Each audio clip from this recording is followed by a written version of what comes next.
Forget the punch, I'm gonna use the bat.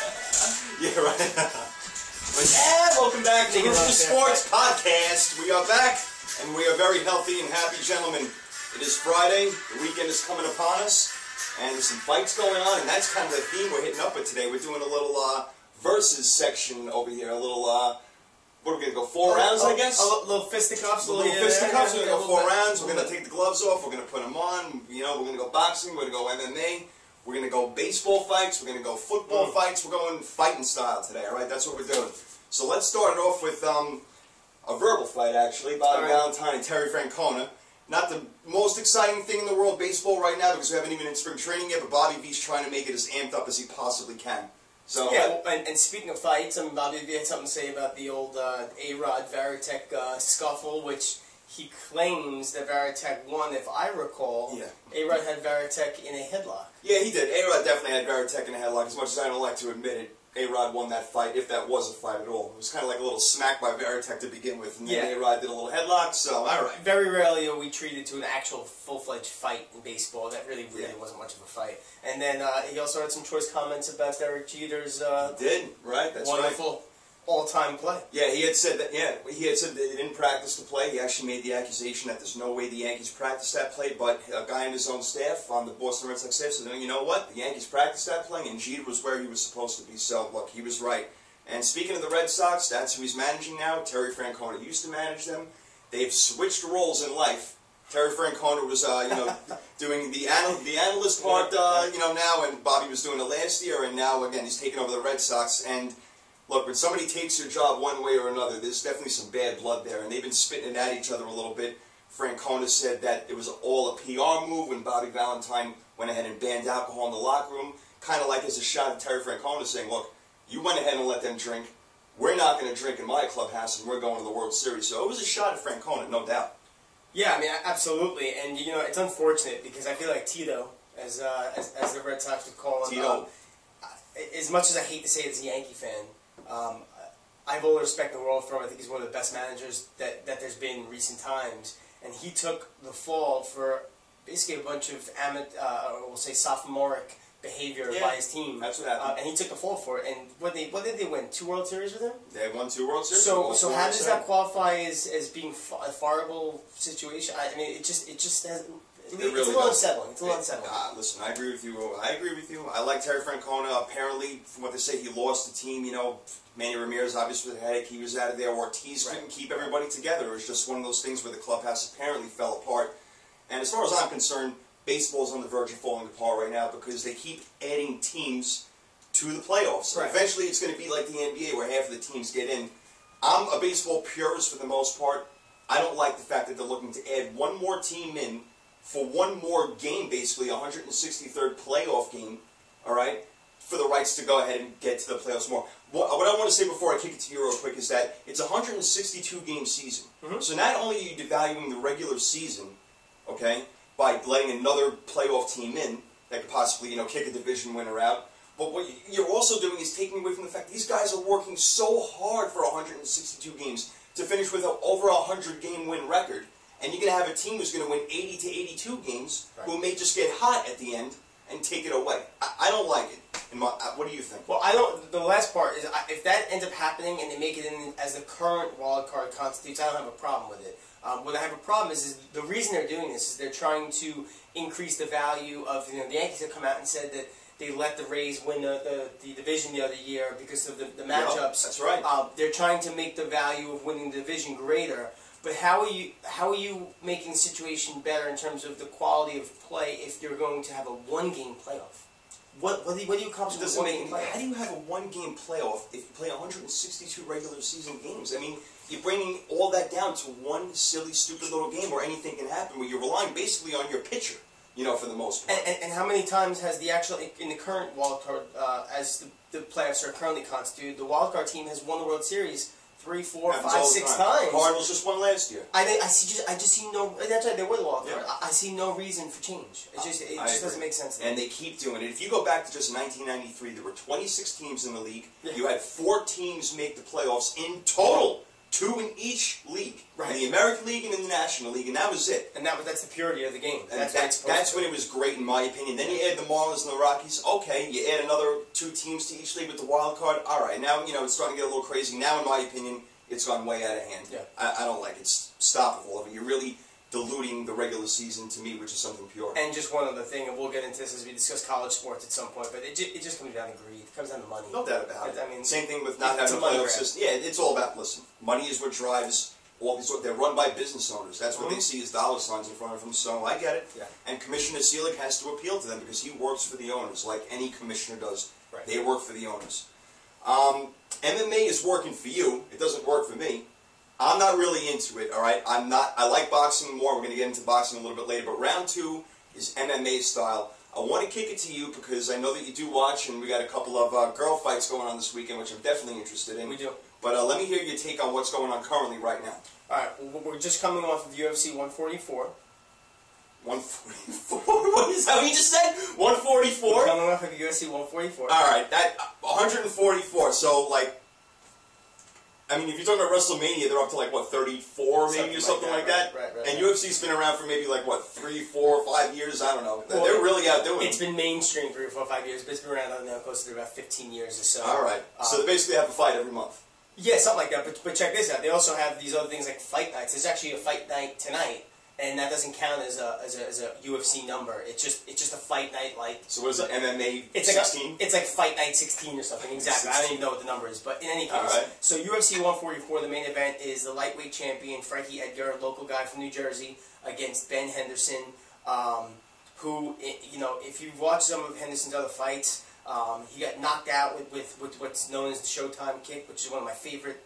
The Showtime kick. The Showtime kick. What's that all about? Guy jumped off the octagon, off the fence, almost Jean-Claude Van Damme style. His name's Anthony Showtime Pettis, and kicked Ben Henderson in the face and knocked him out. No kidding. Yeah. Wow. Never been seen. I gotta watch that. I might YouTube that right now. Never been seen in the sport before. So he lost that fight. The fight before was a guy against this guy named Cowboy Cerrone. Very controversial decision. I think Cerrone won the fight. So I don't. Is his real name Cowboy Cerrone? Donald Cowboy Cerrone. He's absolutely a cowboy. He actually is a cowboy. Yeah, he's a pretty interesting character. Man. Yeah, exactly. So I didn't think Ben Henderson should have been fighting for the title in the first place. So fast forward to UFC 144. We have a 5-round fight. It goes all 5 rounds. In the second round, Frankie Edgar takes a kick to the face. And for the rest, unpleasant. It looked a lot more unpleasant than it sounds. And his face was mangled from it. He broke his nose. His eye was destroyed, and that was the main damage physically from an appearance standpoint on either one of them for the whole fight. So it looked a little like Sloth from Goonies, maybe. If you took a look at him, yeah, I mean, it looked pretty bad. Run! But as everyone knows, Frankie Edgar's got the biggest heart in the sport. Frankie Edgar never stops. And if you watch, even Dana White didn't agree with the decision. The fact is that Frankie Edgar should have won the fight. Some of the judges had it 4 rounds to 1 for Henderson, and I don't know what they were watching. That's too bad. That's too bad. Because that's been the one thing with boxing. That's why a lot of part of boxing, why it's gone down so fast, is because of the refereeing and how corrupt that sport has been. And I hope that doesn't happen with MMA because it seems like it's really taken over boxing. Absolutely, and that's part of the problem is you got boxing people judging MMA fights, and until they get that correct, we're going to have these controversial decisions. There you go. So let's just fast forward and wrap this up with one other thing is looking forward to tomorrow night. Gina Carano doesn't fight anymore, and I love Gina Carano. I wish she still did fight. She can fight. If you're out there, you can fight me. I'll be your punching bag if you want, okay? I know who she is. Or maybe more than that. And hopefully she'll fight again. But, the biggest fight since her last fight is going to be tomorrow night. It's going to be Miesha Tate versus Ronda Rousey, who's a world judo champ. Both of them are... forgive me for saying it, but they're attractive women. And there's something very stimulating about watching 2 very attractive women technically, in terms of submission attempts and all this, beat the crap out of each other. And it's tomorrow night, and I'm looking forward to it. You know what? I think I'm looking forward to it now, actually. You just convinced me to maybe tune into a little bit of MMA, UFC, HWF, whatever it is now. That's not even UFC, actually, but yeah, it is MMA, and it's going to be good, man. Well, whatever it is. If 2 chicks are fighting, I'm tuning in. All right, count me sounds in. good. All right. There you go. All right. Round 3, you ready? Ready. Ready. We have the NFL versus Hines Ward, and the way I mean that is the fact that Hines Ward is now a free agent, unfortunately. The Steelers released him, and I get it. There's really not much room for him on the team. He was, the 4th wide receiver on the team last year. Yeah. He probably still wants to play. He probably still could play. Let's say that he does want to still play. I don't know who's going to pick him up, and I don't know how much money he's really looking for, but he could be a valuable piece in the fact that he's a leader, he's a veteran, he's won championships before, and he could be a solid 3-wide receiver, you know, number 3 wide out on another team. Do you think he's going to come back and play? And if so, where possible destinations do you think he could go?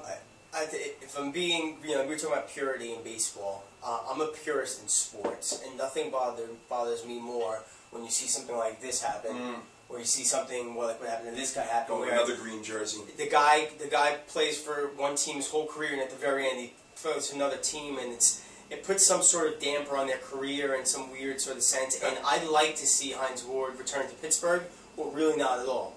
Okay, I understand. From a fan's point of view, I guess. Sure. As far as who would pick him up, I mean, I just don't know. Before you go into that, I want to say you have to respect the fact that if he does want to play, you have to just respect the person, the player, that he still wants to play and try to be, you know, a viable aspect to a team and stuff. So, well, that's the other thing I want to say about Hines Ward. Hines Ward is one of my all-time favorite sports people, period. Yeah. Because he was as tough as they come. He did all the intangible things that people want to get on his back for. Like, he's the most physical blocking receiver ever, and you know what? There's a lot to that, and it's a lot easier said than done. I mean, if you walk around and you ask somebody what their profession is, you talk to a wide receiver. I'm a wide receiver in the NFL. Hines Ward will say I'm a football player in the NFL. Who kicks the you-know-what out of people. He's a football player as a receiver, and exactly. He was never a diva, and he did all of it with a smile. He gets up and you see him through the helmet smiling, and I love Hines Ward, and no matter what he chooses, whether it's retirement or some team picks him up, that team will be lucky, first of all. Sure. But it was great having him around, and in my mind, he's a Hall of Famer, no doubt. What do you think? I think he's I look at Hall of Fame, I'm glad you brought that up actually, I look at Hall of Fame in 2 ways. One, if you're very impactful for a short period of time, like a Terrell Davis, running back from Denver, then I understand that. I don't like stat pilers, and I don't consider Hines Ward a stat piler because I watched him play. Right. I know he's got 1,000 catches and it's over a long period of time, but I watched him play, and I said that's a Hall of Fame type of player because he's willing to do the little things like you say, the blocks down the field, you know, whatever, even in the backfield, taking one for the team, whatever it's going to be, you know, hard hits. So I look at him as a Hall of Fame player, not just as a wide receiver, but as a football player, and I don't think he's a stat compiler. I think he's given it his all, and he's a champion. And he deserves it, in my opinion. And just to add 2 things there. Number one is, he, as much as he wasn't a stat piler, his numbers are pretty good. Whatever they are, I'm not exactly sure. But you know what numbers I'm positive he's got? He's got 2 rings. He's got 2 rings. He's got 2 rings. And they're always talking about the rings, you know, in terms of quarterbacks. It's all about the rings. Well, that should apply to a guy of this stature also. I agree. He's got 2 rings. He was I think he was an MVP. Yeah, he won the MVP in the first one, sure. Guy's a no-doubt Hall of Famer. He's not one of these guys you got to think about. And again, he'll go in and he'll be smiling. Yeah, man, he will be smiling. That's right. That's the best way to put it. That man is smiling, much like your text messages. All right, the final round. I know I got you with a good one right there. But we're not fighting today. That's the whole theme. Final round, main event: Floyd Mayweather versus Manny Pacquiao. Pretty boy. Is that ever going to happen? Look, Floyd, from our point of view over here, from 2 boxing fans, from 2 fighting fans, you look like the punk in this situation. I'm not calling you that because I'm scared to death of you. I ain't going to fight you. But look, he looks like the punk right now because Pacquiao's the one who's being quiet, saying, look, I'm ready to fight you whenever you want. And Mayweather's the one who keeps coming up with excuse after excuse, whether it's the doping issue with the blood testing or the money he doesn't deserve 50-50. It's driving me nuts because everybody on this planet and all other planets in the solar system want to see these 2 fight, and we're getting to the point where they're going to be in wheelchairs before they can ever do that. Let me ask you, what other solar system do they have boxing? You're the alien guy. You know. I am the alien guy. Well, I'll take you on my UFO later and I'll show you. But you know, I'm not sure if you heard this, but Thomas Hearns just came out, I think, yesterday, and said, like, this fight has to happen. In his day, when it was Roberto Duran and Marvin Hagler and Sugar Ray Leonard and himself, these guys didn't pick and choose their fights. They just got in the ring and they beat the you-know-what out of each other. Whoever was coming at them. I said that, whatever.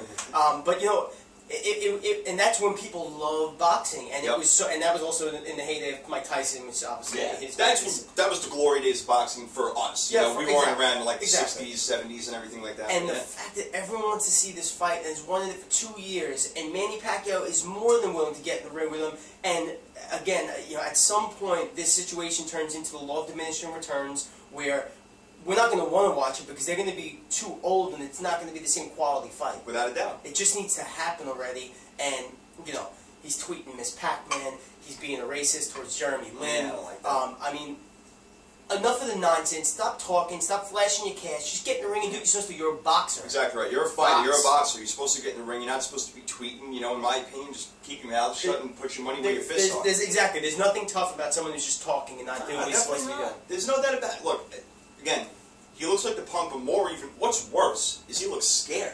He looks like he's scared. You're coming off that way, my man. You're just coming off like you're scared. I don't understand. Nobody wants to be like that. If somebody called me chicken like Michael J. Fox in Back to the Future, I am running after you and I'm going to smack you. There's no doubt about it. And how childish does it sound when he called Pacquiao Miss Pac-Man? Miss Pac-Man. Really? Are you trying to win the verbal war? Okay, you won the verbal fight. Way to go. You know, you'll retire with your clean undefeated record, but you know what? We're going to have an asterisk next to it. Because Pacquiao, you never fought. And I'm sure Pacquiao is in the corner with a Kleenex, wiping his tears away because he was called Miss Pacquiao. Yeah, really. I have a better idea. How about you have your press conference where there's normally some verbal attacks there because the fight's actually set up and it's the press conference for the fight. Right.